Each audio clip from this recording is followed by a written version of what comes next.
Bonjour, bienvenue sur ocode.fr.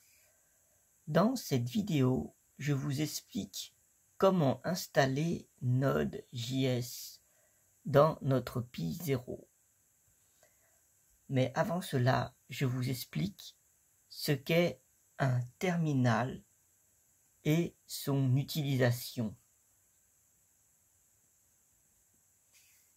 Dans Windows ou un smartphone, vous utilisez un clavier, une souris ou vos doigts pour faire des demandes d'action à votre machine. Un terminal est tout simplement un programme qui permet de faire exécuter des tâches à votre ordinateur au strict minimum. C'est-à-dire que la personne va taper des commandes au clavier.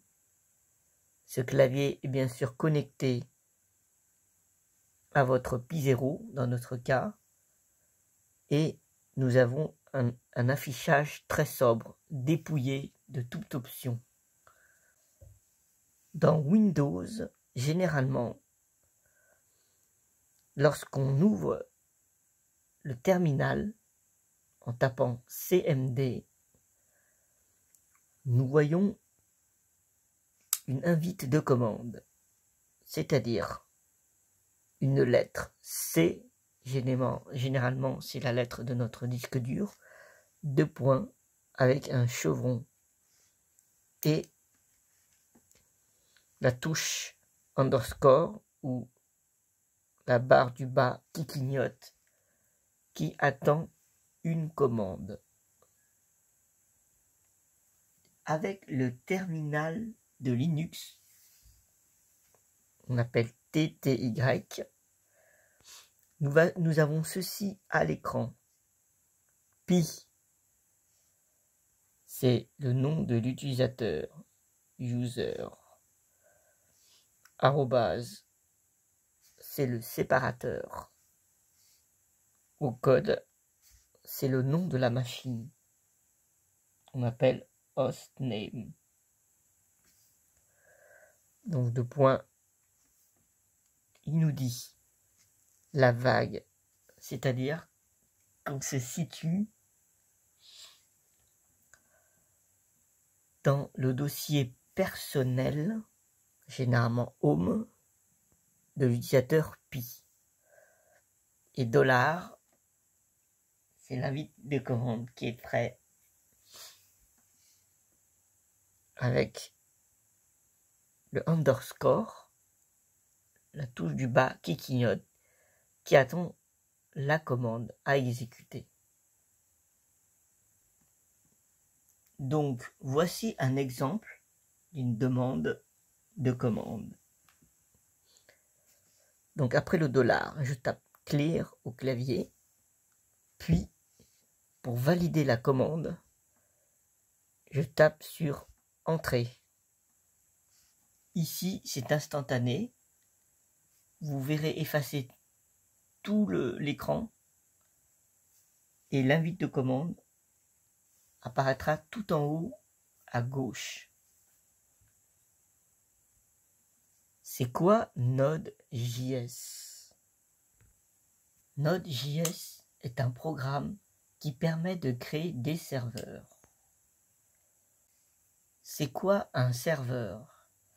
Un serveur, c'est tout simplement une machine qui va exécuter des choses pour des autres machines. Ce sont des clients. Dans notre cas, par exemple, nous avons 3 clients. Ces 3 clients veulent commander une LED qui s'allume. Si pour commander cette LED, chaque client devra demander au serveur en utilisant un langage de programmation. Avec Node.js, nous allons écrire un langage en JavaScript.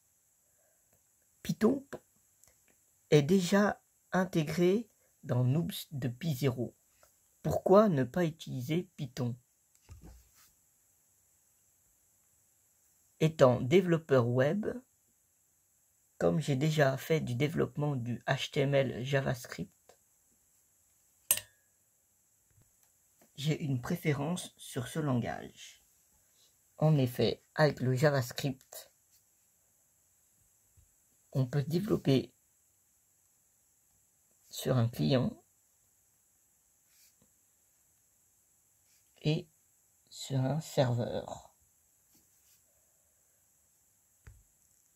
Dans la machine cliente se trouve un navigateur web, comme par exemple Chrome ou Edge,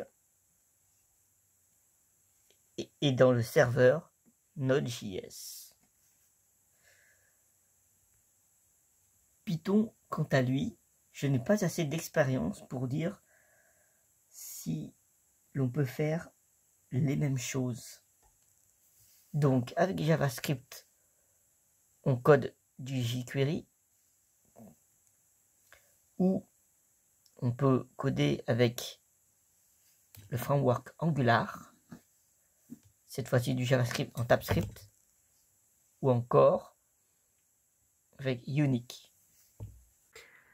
Je suis maintenant sur mon ordinateur de bureau avec Windows 10. Avec la barre de recherche, nous tapons CMD. Tout en haut, je clique sur Invite de commande. Une invite de commande apparaît. C'est une fenêtre en noir.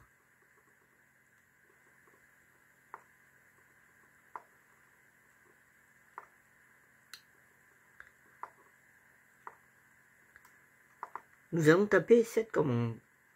SSH. Donc, l'utilisateur c'est pi, arrobase, et la machine, je vais prendre l'adresse IP de la machine qu'on a relevée sur le pi 0, 168.168.1.6. J'appuie sur Entrée. Un message nous apparaît. Ce message sert de sécurité. En cliquant sur Yes, on fait confiance à la machine à distance. Lorsque cette confiance a été donnée, une clé va être écrite dans le disque dur de votre Windows. Cette clé est unique. Cette clé permet de savoir que Windows est bien connecté à la machine pi 0. En effet, il se peut qu'il y ait un pirate qui arrive à intercepter l'échange entre Windows 10 et le pi 0. Dans ce cas, la commande de Windows va remarquer que cette clé est absente ou présente. Si elle est présente, cela veut dire que c'est bien notre pi 0. Si elle est absente ou erronée, cela veut dire qu'on a été piraté et que les informations qu'on tape risquent de compromettre notre sécurité. Donc là, je tape sur Yes. On nous demande le password. J'avais mis un password très simple, pi, P-I. Et voilà, nous sommes connectés. Nous voyons le login, pi, arrobase, au code la machine. Tapons cette commande, sudo apt-get install Node.js. Sudo veut dire qu'on va être administrateur pendant un certain temps. SU, super utilisateur, doux. apt-get est un logiciel qui permet de récupérer en fonction du nom du paquet et l'installer. Install, c'est la commande d'exécution d'installer et le nom du programme. Ici, c'est Node.js. On accepte en cliquant sur la touche Y, puis on attend qu'il télécharge le paquet et l'installe. À la fin de l'installation, nous pouvons taper la commande node-v. Il va nous indiquer la version de Node.js qu'on a installée. C'est un bon moyen de dire que le logiciel peut être utilisé. On utilise le mot paquet car c'est un programme qui est compressé pour qu'il puisse être facilement téléchargé. Puis il sera décompressé. Passons à l'étape suivante. apt-get install npm et faisons manipulation. npm est un gestionnaire de dépendances, c'est-à-dire que lorsqu'on utilise un logiciel, un paquet, on va dire, le paquet a besoin d'autres paquets qui lui-même a besoin encore d'autres paquets en fonction de la version pour que l'ensemble du logiciel qui se compose de plusieurs paquets soit compatible entre eux. Cette fastidieuse tâche sera faite par le gestionnaire npm. Je vous montre la fin en affichant sa version npm-v.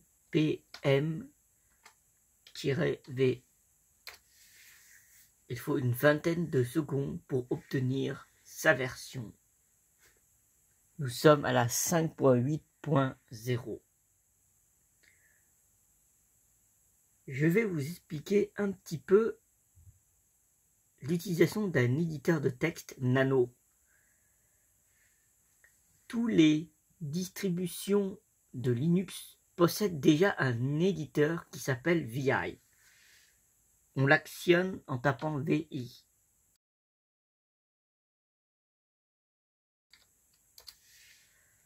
Mais cet éditeur est un petit peu, on va dire, pas facile pour les débutants, car il y a beaucoup trop de touches à utiliser. VI, je suis obligé d'appuyer sur deux points QA pour retrouver l'invite de commande. Donc, lorsque vous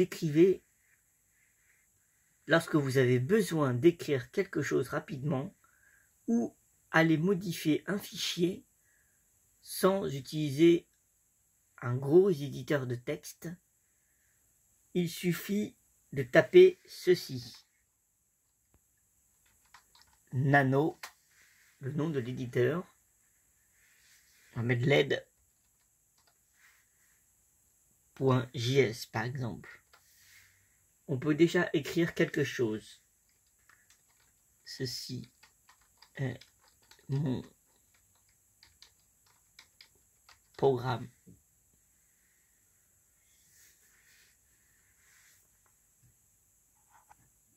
Tout en bas, vous avez un menu où est affiché des raccourcis.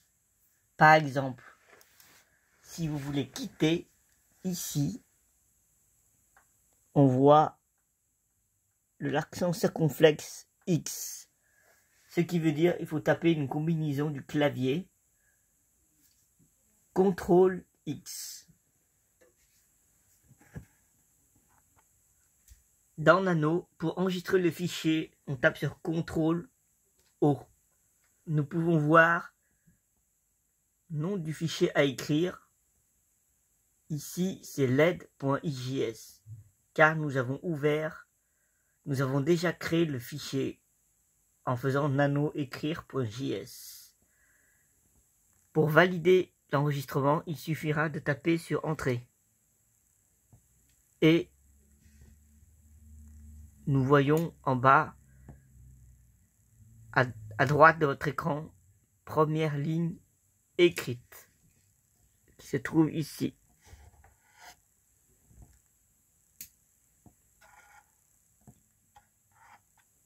Puis on quitte Nano en faisant CTRL X.